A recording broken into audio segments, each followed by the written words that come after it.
இருக்கப்ப ஒருத்தரை பார்த்து தான் கொண்டு வந்த காசு அவர்கிட்ட கொடுத்து இதுக்கு பதிலா எனக்கு உணவு கொடுங்கன்னு கேக்குறாரு.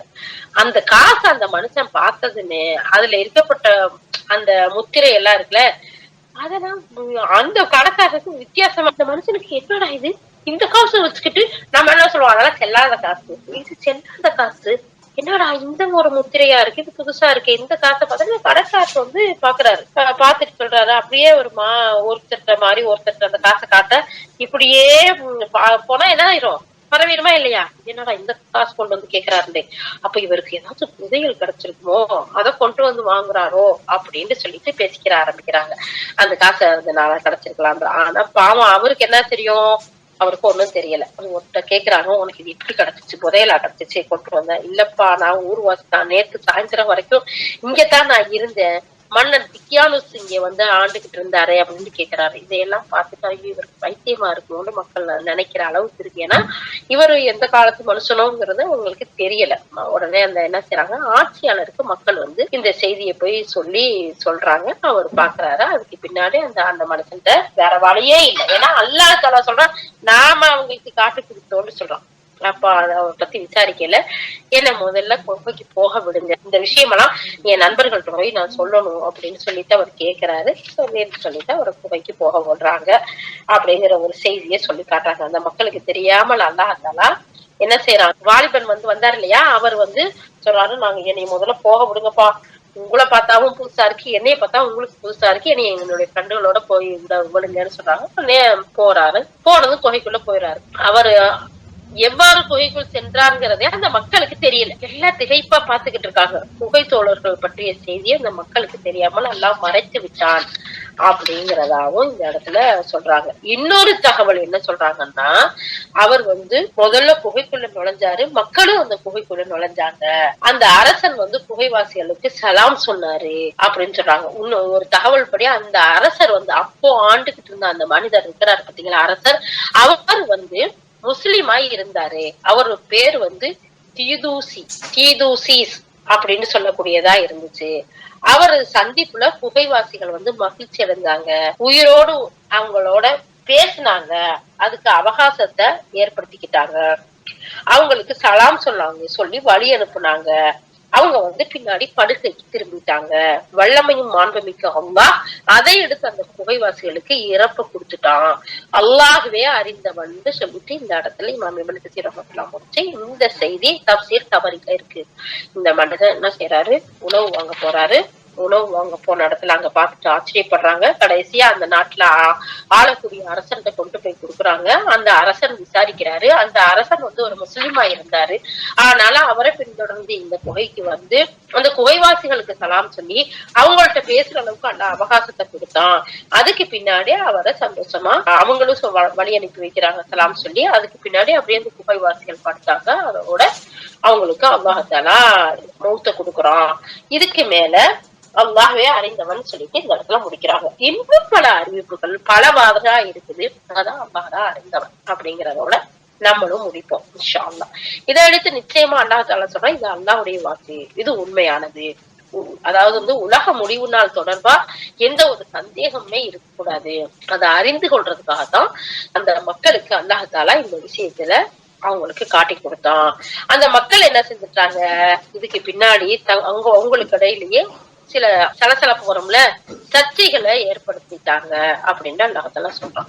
அதாவது வந்து மறுமை நாள் தொடர்பா அந்த மக்கள் வந்து சர்ச்சையில ஈடுபட்டாங்க. சிலர் வந்து மறுமை நாள் உண்டுன்னு சொன்னாங்க, வேறு சிலர் அதை மறுத்தாங்க. எனவே அந்த குகைவாசிகள் அல்லாஹ் நேரடியா கண்டதை அந்த மக்கள் சிலருக்கு சாதகமான ஒன்றாக, வேறு சிலருக்கு எதிரான சான்றாகவும் அல்லாஹ் ஆக்கினான். மறுமையை நம்பக்கூடியவர்களுக்கு அது மிகப்பெரிய சான்றா இருந்துச்சு, மறுமையை மறுக்கக்கூடியவர்களுக்கு அது எதிரான சான்றா இருந்துச்சு அப்படிங்கறத பாக்குறோம். அடுத்து அவங்க சிலர் வந்து அவர்கள் மீது கட்டிடம் ஒண்ணு எழுப்பணும், அவங்கள பற்றி அவங்களுடைய இறைவன் நன்கு அறிந்தவனா இருக்கான் அப்படின்னு சொல்லக்கூடியவர்களா இருந்தாங்க.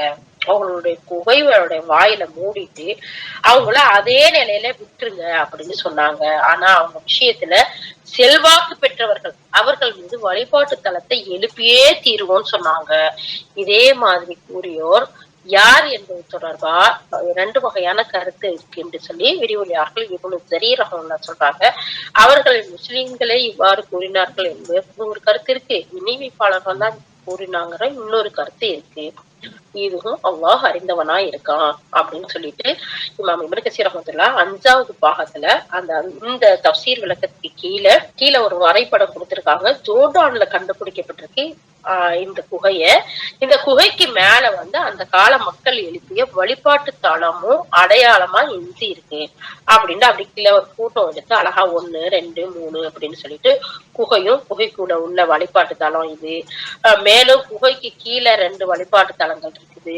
ஜோர்டான் மன்னர் 2வது அப்துல்லா 2006ஆம் ஆண்டு குகைக்கு அருகில கட்டிய பள்ளிவாசல். 4வது படத்துல வந்து அதனுடைய முகப்பு தோற்றம் இப்படி எல்லாம் வச்சிருக்காங்க. அப்போ இது எந்த அளவுக்கு உண்மையானதுங்கிறது அல்லாஹ் அறிந்தவனா இருக்கான் சுப்ஹானல்லாஹ். ஆனா முக்கியமா அல்லாஹ் தஆலா இந்த இடத்துல சொல்ல வேண்டிய விஷயம் என்னன்னா, தன்னுடைய ஈமானை பாதுகாத்து கொண்ட இளைஞர்கள் இறைவன்ட்ட அவங்க போய் அடைக்கலம் தேடும் போது அல்லாஹ் அவர்களை பாதுகாத்தான், அவர்களையும் பாதுகாத்தான், அவர்களுடைய ஈமானையும் பாதுகாத்தான். அது மட்டும் இல்லாம இத உலக மக்களுக்கு ஒரு சான்றா அல்லாஹ் தஆலா வச்சான். இப்படித்தான் மரணிக்க செய்வான், இப்படித்தான் உயிர் கொடுத்து எழுப்புவான். நிச்சயமா மறுமை நாள் ஒண்ணு இருக்கு. அந்த மறுமை நாள்ல எல்லாரையும் அல்லாஹ் ஒன்று சேர்ப்பாங்கிறதுக்கு அந்த கால மக்களுக்கு ஒரு எடுத்துக்காட்டா கொடுத்தான். இன்னும் உலகம் அழியக்கூடிய நாள் வரைக்கும் வரக்கூடிய மக்களுக்கு ஒரு பெரிய சான்றா அல்லாஹ் இங்க வச்சிருக்கான் அப்படிங்கிறது நமக்கு இதுல இருந்து தெரியுது. அப்போ இந்த விஷயத்துல இருந்து நம்ம ஈமான்ல உறுதியோட இருக்கும். அல்லாஹ்விடத்துல உதவி தேடும் போது அல்லாஹ் உதவி செய்யக்கூடியவனா இருக்கிறான். எவ்வளவு பெரிய கொடுங்கோல் மன்னன் இருந்தாலும் சரி, எவ்வளவு பெரிய அநியாய ஆட்சியில இருந்தாலும் சரி, நாம அல்லாஹை மட்டும் நம்பி அவனிடத்துல உதவி தேடும் போது கண்டிப்பா உதவி செய்யப்படுவோம் அப்படிங்கறதுல எந்த ஒரு சந்தேகமும் இல்லை. அடுத்து 22வது வசனம், புகைவாசிகள் வந்து எத்தனை பேரு என்ற ஒரு சர்ச்சை வருது. 3 பேரு, 4வது உங்க நாயி அப்படின்னு சிலர் சொல்றாங்க. வேறு சிலர் வந்து 5, 6வது உங்க நாயி அப்படின்னு சொல்றாங்க. இதெல்லாம் எல்லாம் சொல்லிட்டு என்று கூறி மறைவானதை நோக்கி கல் எறிகிறார்கள். அவர்கள் 7 பேர் என்றும் 8வது அவர்களின் நாயாகும் இன்னும் சிலர் சொல்றாங்க. நபியே, இவர்களின் எண்ணிக்கையை என் இறைவனே நன்கு அறிந்தவன். மனிதர்களின் குறைவானோர் தவிர வேறு யாரும் அவர்களை அறிய மாட்டார்கள் என்று நீர் கூறுவீராக. அவர்கள் குறித்து வெளிப்படையானது தவிர வேறு எதிலும் நீர் விவாதம் புரிய வேண்டாம். மேலும் அவர்களை பற்றி இவர்கள் யாரிடமும் தகவல் கோரவும் வேண்டாம். அல்லாஹ் தஆலா நபிக்கு கட்டளையிடுறான்.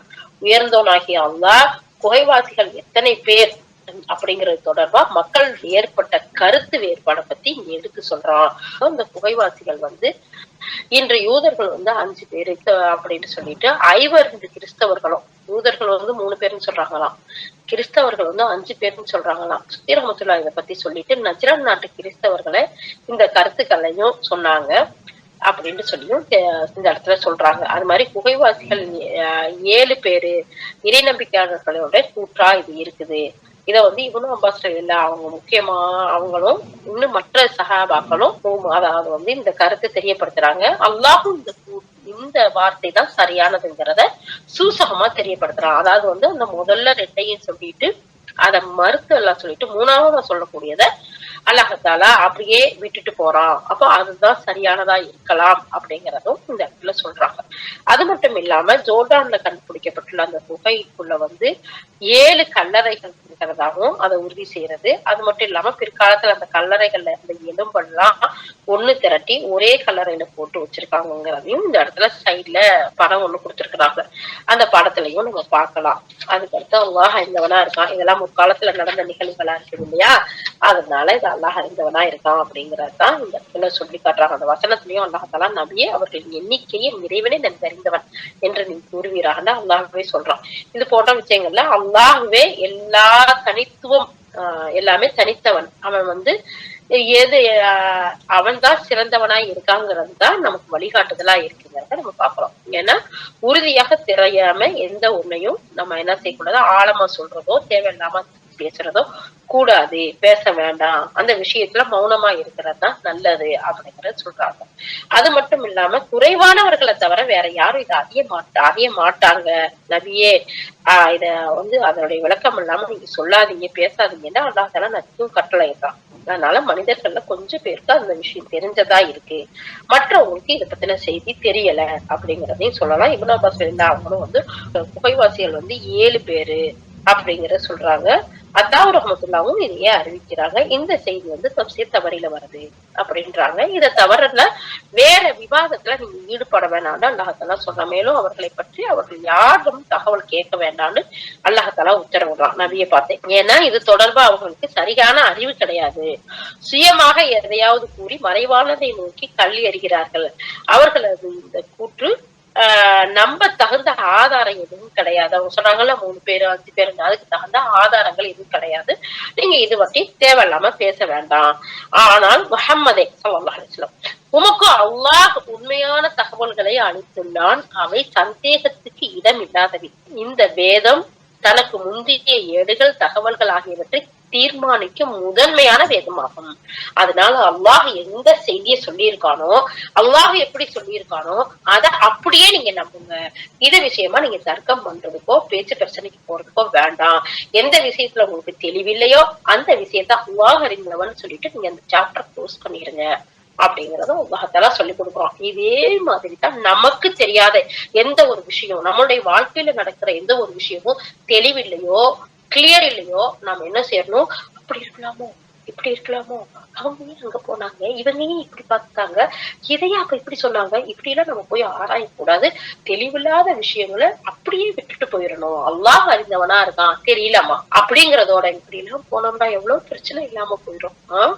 இல்ல அதை தோண்டி துருப்பிடிச்சு அதை கிண்டி கிளங்கெடுத்து அங்க பார்த்து இங்க பார்த்து அப்படின்னா ஐயோ எனக்கு தலையே வெடிச்சிரும், ஏன் தலை வெடிக்கிற காரியத்துக்கு போகணும். அல்லாஹ் அழகான முறையில வழிகாட்டுதல சொல்றா பாருங்க, நபியே உங்களுக்கு தெளிவில்லாத விஷயத்த அல்லாஹ் அறிந்தவன் சொல்லிட்டு போயிருது. எவ்வளவு நிம்மதியான ஒரு வழிகாட்டல், எவ்வளவு அழகான ஒரு ஒழுக்கங்கள். சுப்ஹானல்லாஹ் சுப்ஹானல்லாஹ்.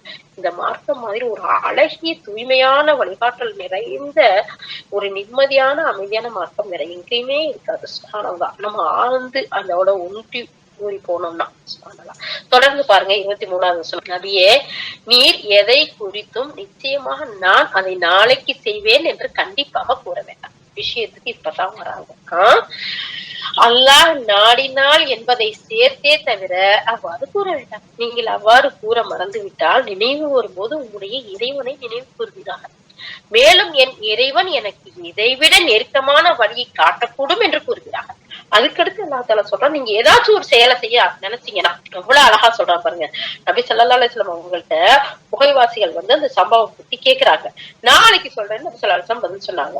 15 நாளாயும் அவங்களுக்கு அல்லாஹ்ட்ட இருந்து எந்த ஒரு செய்தியும் வரல. அவங்க என்ன சொன்னாங்க, நாளைக்கு இறைவன்ட்ட இருந்து நமக்கு செய்தி வரும், எல்லா செய்தியும் அப்படித்தான் நடந்துகிட்டு இருக்கு, அந்த ஒரு வகையில நான் நாளைக்கு சொல்றேன் அப்படின்னு சொல்லிட்டு. ஆனா என்னன்னு சொல்லல அந்த இடத்துல, அல்லாஹ்வே நினைவு கூற மறந்துட்டாங்க.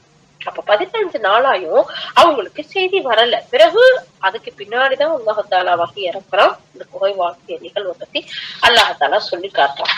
அப்படிங்கறத சொல்லி காட்டி என்ன சொல்றாங்க, இதுக்கடையில நாளைக்கு சொல்றேன்னு பொதுவா எந்த ஒன்னையும் சொல்ல வேணாம்.